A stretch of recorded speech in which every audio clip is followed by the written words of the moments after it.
Hello my friends! I sound like I just woke up, which I did. Let's get right into it. So today I did a Flexi rod tutorial on dry hair. If you have seen my face before, you know that I have done a Flexi rod tutorial before, but it was on wet hair. It was right after I got out of the shower. I put the Flexi rod straight onto my wet hair after putting some product, and I went like that.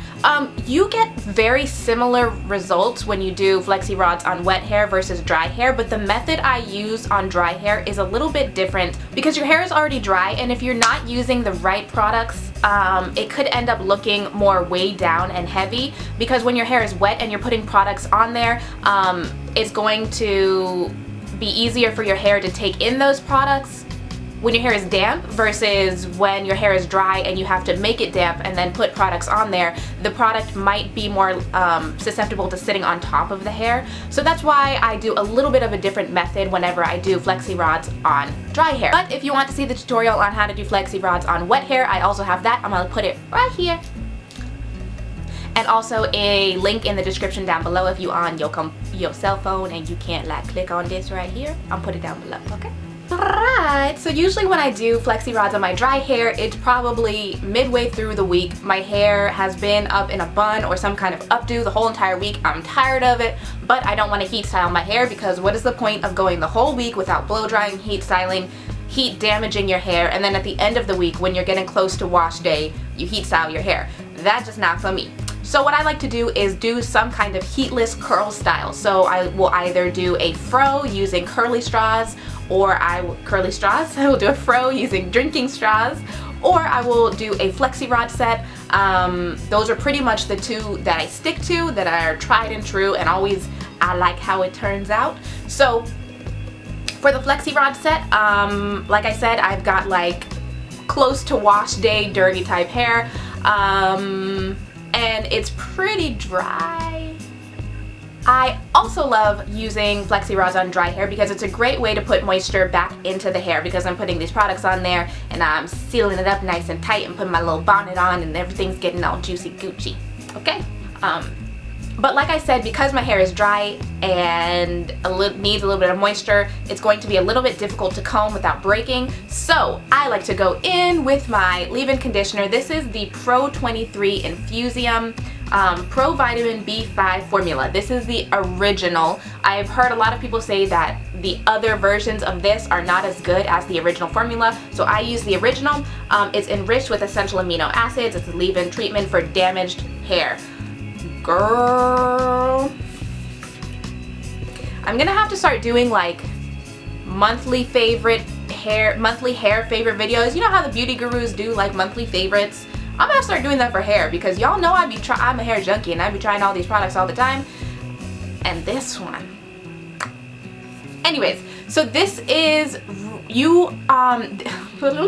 this is light enough to use for everyday use, which is why I started using this for my Flexi rods, because when you do this on dry hair, like I said, you don't want your hair to be weighed down, or else your curls are going to come out all like soggy and gross and like oily. So this is very lightweight, but very, very, very nourishing for dry, damaged hair. And if you are a relaxed girl, no matter how much you take care of your hair, it's going to be damaged, and you want to repair that damage, prevent that damage as much as possible, which is why I like this. So I dampen my hair with this. I'm not like completely soaking my hair. I'm not making it as if I just got out of the shower. I'm just dampening it enough to be able to run through it with a comb, with a brush. My leg is itching, you guys. And then once I do this in sections, and I always start my Flexi rods from the back of my hair. I like to do the bigger ones in the back and the smaller ones towards the front, although I do intersperse them, but we'll get to that in a second. Anyway, so I dampen my hair with this leave-in treatment. I brush through it in sections, and then I will go into each section with the Cantu Shea Butter Leave-In Conditioning Repair Cream. If you have seen my other Flexi rod tutorial, you know that I use the Mega Growth leave-in conditioner, the pink one. I do that on wet hair because the Mega Growth leave-in conditioner is a little bit of a heavier cream, whereas this Cantu, like I'm shaking it and it's like moving around up in there. This is very watery. So this is not going to weigh the hair down. It's not going to sit on top of the hair. It's very, very light. So it's a lot better for dry / slightly damp hair than the pink one is, which I use on my wet hair. Does that make sense? Basically, this is going to be easily absorbed, it's not going to sit on top of the hair, and it's going to make sure that my hair is very light, fluffy, and bouncy. So that is why I use this one on my dry hair. Like I said, I do this in sections. I start at the back. I use 3 different sizes of Flexi rods. I keep them in this handy dandy little trash bag. And I've got a small, oh, are these the same size? They're almost the same size. A medium and a slightly more medium.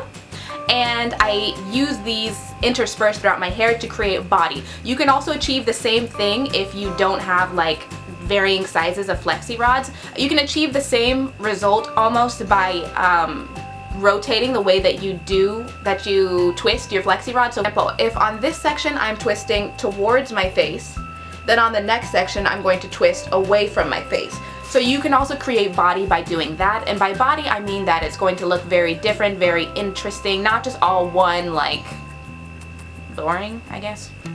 And for the most part I like to do the bigger Flexi rods towards the back of my hair because that's where I don't mind if the curls are bigger. I use larger sections of hair, but around my face and towards the top I like to use the smaller Flexi rods so that I can get smaller curls like this, okay? Smaller, more defined curls to frame the face. In my first video, I show you exactly how to wrap the hair. In this one, I'm just gonna do a quick little explanation, but again, that other video is linked below. Basically, you want to leave space on the Flexi rod between the little strands of hair. You'll know what I'm talking about, like when you see it. You don't want the hair to be laying on top of each other. You don't want to twist the Flexi rod, you want to twist the hair around the Flexi rod. If you're twisting the Flexi rod, you're going to get a weird cone-shaped curl almost, whereas if you twist the hair around the Flexi rod, you're going to get a spiral curl. Make sure that you slick the ends down with conditioner a little bit extra to make sure that they get the curl too, or else you will get flat pieces like, let's find one. No, right there. Oh, I did a pretty good job.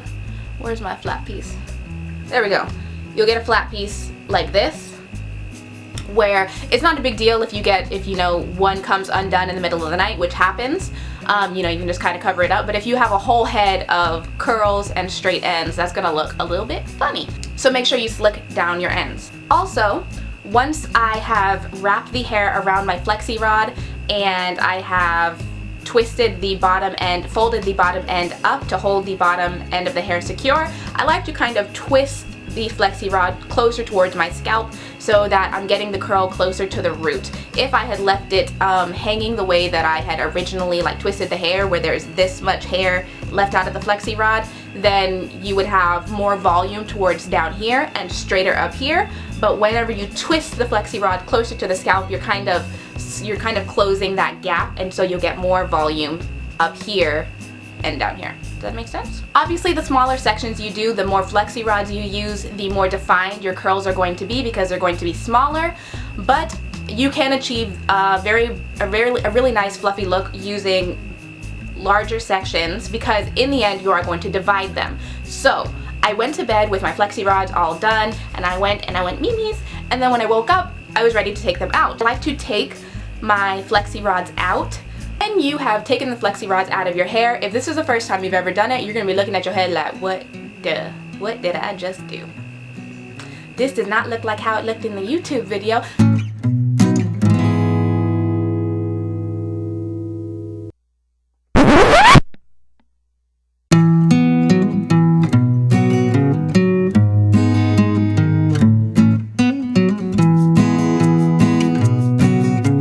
Because you need to fluff it up. The curls that you get originally are not the curls that you're going to stay with. So basically you're going to want to pick apart your curls. So if your hair is a little bit dry or tends to be on the frizzy side, I would like to put a little argan oil on my fingertips, just a little bit, to help me unravel my curls so that they don't get all frizzy.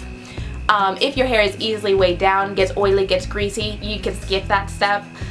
But basically I like to take a single section of curl and begin to break it apart. I only break it apart once to begin with, and I move on to the next curl. And once I'm all finished with my entire head, I will go in and pick the places that need to be separated additionally. So this is going to really fluff up your hair and make the curls a lot looser, a lot springier. But keep in mind that the more you mess with your curls, the frizzier it's going to get and the less defined it's going to be. So make sure that you're only doing a minimal amount of like adjusting, because the more you touch it, the frizzier it's gonna be and all that stuff. And you're gonna lose, you can go overboard with this whole thing. So it really takes a lot of adjusting. Once, you know, just kind of look in the mirror, keep playing with it. I will kind of like smooth down my edges if I want to. I will get a comb, a fine-tooth comb, and kind of fluff out my edges, fluff everything up, fluff. And that's basically it.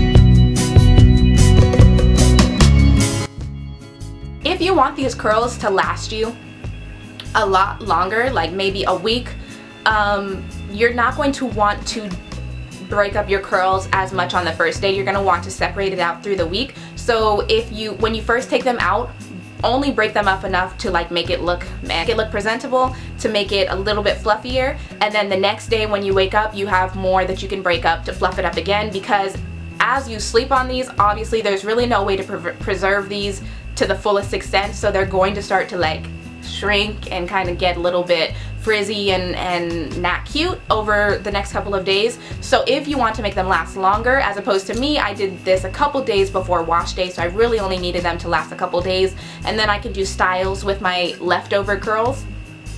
Which reminds me, if you guys want to see a video on what I do with my leftover curls, basically what, you know, when you have like curls that used to be fresh and popping and then they kind of wilt and they're not popping anymore, and you don't want to wash your hair yet, if you guys want to see a video on what I do with those curls, how I style them, leave a comment down below and I will do a video on that for you guys. You guys noticed, but I did originally do a middle part when I was doing my flexi rods. When I was putting them in, I always tend towards a middle part because some days it's easier to start with a middle part and switch it up to a side part than it is to start with a side part and switch it up to a middle part, because you're gonna have to break up the curls, it's gonna get frizzy around the part and all that not cute stuff. But I did end up deciding today that I wanted to go with the middle part, and that is super easy to do because I can just flip the curls over and open up a kind of middle part, whereas if I was doing a middle part afterwards,